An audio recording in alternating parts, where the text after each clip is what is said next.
Selamat datang di Rumpi. Apa Rumpi? Ruang Manajemen Pendidikan Islam. Terima kasih supporter. Supporternya lumayan. Nah, gimana Zainuddin? Tentang apa nih? Di sini saya mencoba Coba baca mengangkat judulnya pakai bahasa Inggris. The Scientific Paradigm of Islamic Education Management, Phenomenology Perspective, Fenomenology.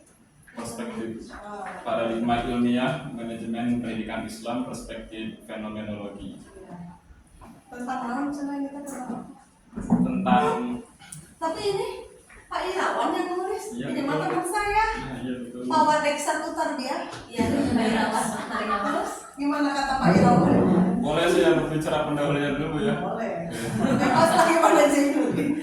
Ini kalau kita lihat abstrak ya, bahwa sejauh ini kan kebanyakan penelitian mengenai manajemen pendidikan Islam ini lebih banyak mengenai perspektif positivistik, hal-hal yang sudah menjadi keilmuan baku seperti fungsi-fungsi manajemen gitu ya, terus teori-teori SMART gitu dan semacamnya. Itu kan teori-teori baku yang di negara manapun, di wilayah manapun tetap berlaku hal itu gitu, objektif.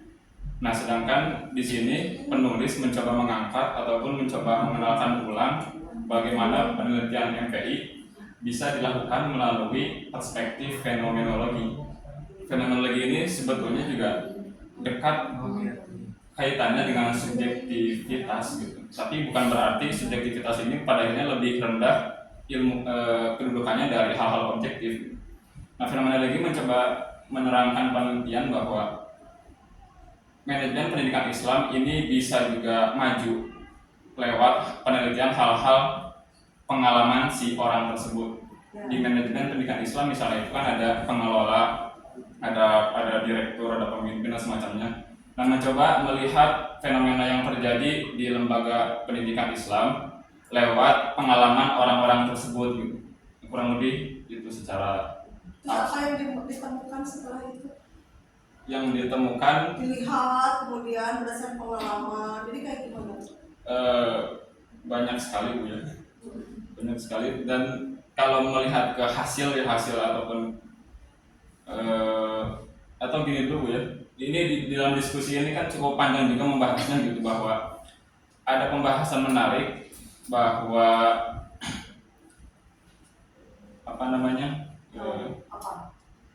berbicara soal manajemen pendidikan Islam itu kan berbicara soal orang-orang yang terlibat di dalamnya. Nah, di sini dikenalkan teori the spirituality of management, manajemen spiritual, bagaimana ketika si pegawai ataupun karyawan bekerja di dalam satu organisasi itu bukan dituntut atas nama aturan, regulasi ataupun kesepakatan yang dibangun, tapi di sini si pegawai karyawan yang bergabung di lembaga tersebut bergerak memang berdasarkan spiritualitas gitu, berdasarkan hal-hal yang non material gitu, berdasarkan keinginan memang dirinya ingin menunjukkan eksistensi dirinya sendiri di lembaga tersebut gitu. Itu ya, kata penelitian. Iya. Kalau kata kamu sendiri? Kalau kata saya sendiri, sebetulnya ini secara umum mengenalkan bagaimana penelitian tentang manajemen pendidikan Islam itu bisa dilakukan lewat fenomenologi sebatas itu. Kalau kata kamu manajemen itu harus gimana, seperti apa? Apa yang di dalamnya? Kalau kata saya belum bisa mensintesiskan, tapi Dalam opini kamu itulah. ya, tapi setidaknya ada dua jalur ya, ada jalur positivistik, ada jalur fenomenologis. Kan Positivistik, kamu bayang pas masuk manajemen pendidikan Islam saya ingin belajar apa, ingin menjadi apa. Nah, yang ada di pikiran kamu manajemen pendidikan Islam tiga kumaha? Ya gimana? Kalau di pikiran saya sendiri tentang manajemen pendidikan Islam, yaitu tentang memajukan pendidikan itu sendiri lewat teori-teori yang kita pelajari di ruang-ruang kuliah gitu. Nah, kalau melihat dari dengan tadi orang-orang yang berada di dalam manajemen tersebut. Nah, sejauh ini hal itu terjadi gitu ya, bahwa orang-orang di dalamnya ada yang memang bergerak karena aturan, regulasi, ada juga yang bergerak di dalamnya memang atas nama atau demi personal gitu. Karena kan Tahu nggak kan biasanya kita kalau ada perusahaan, ada sekolah, selalu kita mengenal human resource gitu ya, kan. ya. Harus ada human resource di situ karena tetap yang menggerakkan sebuah organisasi juga kan ada orangnya di situ. Ada human resource-nya di situ. Nah, menurut kamu human resource itu atau seberapa penting berarti di situ? Oke. Saya coba paparkan apa yang ada. Jawab pertanyaan. Iya. Berdasarkan jawaban pertanyaan Ibu gitu. Tentang manajemen orang-orang di dalam lembaga. Seberapa penting jadi human resource itu? Ya pasti cukup penting. Seberapa penting? Seperti apa penting? Penting karena HRD gitu, baik. Betul. Itu human resource development tadi singkat HRD. Iya. Human resource itu penting karena untuk membangun motivasi si bawahan. Kan tadi saya tanya ke Wina, menurut kenapa Win kamu meneliti karakter emang sepenting apa sih karakter itu untuk pendidikan anak? Nah saya tanya ke Zainuddin karena meneliti tentang ini, seberapa penting buat kami human resource itu?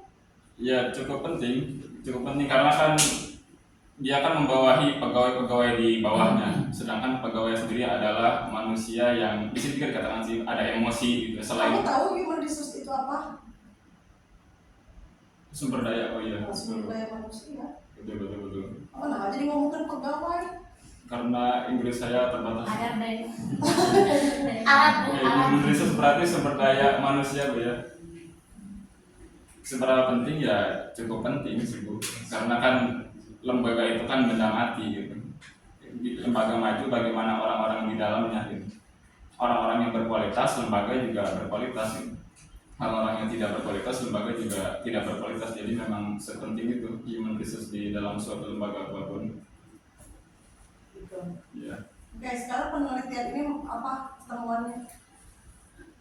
Temuannya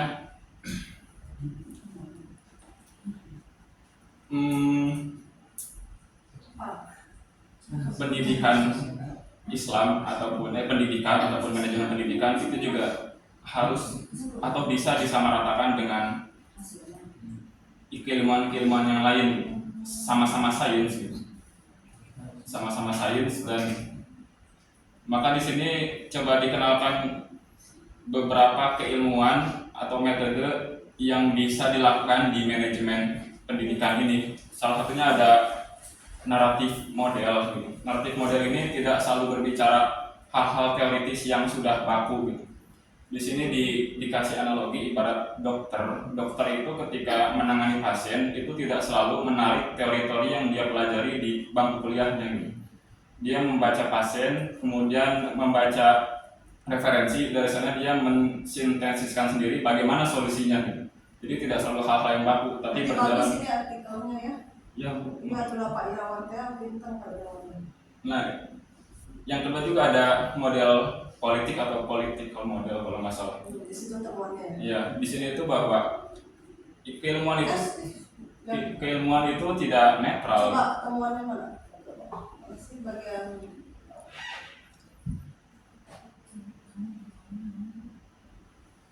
Ini naratif model, ini political model. Ya, bahwa keilmuan itu tidak netral, ia juga dibentuk gitu. Pendidikan, manajemen pendidikan mau ke arah mana itu bukan begitu saja berdiri dengan sendirinya, tapi dibentuk oleh stakeholder yang ada di situ gitu. Terus yang ketiga ada atletik itu ya. yang atletik itu semacam kayak gini. Apakah petani itu adalah orang yang tidak punya ilmu? Punya, tapi dia hanya tidak bisa menjelaskan. Seperti atlet, ya atlet itu kan untuk jadi atlet NBA misalnya, dia nggak perlu mempelajari teori-teori, tapi cukup di lapangan gitu, membentuk tubuhnya secara atletis gitu. Nah itu juga bisa diadopsi di MPI. Gitu. Jadi kamu bisa tahu sekarang ada beberapa model yang dalam manajemen. Nah itu teman-teman. Berarti itu manfaatnya buat kamu. Ya. Bahwa ternyata dalam manajemen ada beberapa model yang bisa diterapkan. Gitu. Ya. Terus manfaatnya buat kamu apa tadi kamu merasa setelah membaca? Wah banyak sekali Bu. Karena kan tadi sejauh ini juga atau dari segi informasi tentu ya. Atau di semester 1 ini beberapa matkul yang saya temui kan itu yang dikenalkan kan narasi-narasi positivistik gitu, yang fungsi manajemen gitu, yang di semua negara ataupun wilayah pun pasti berlaku, ngomongin soal planning, controlling itu berlaku.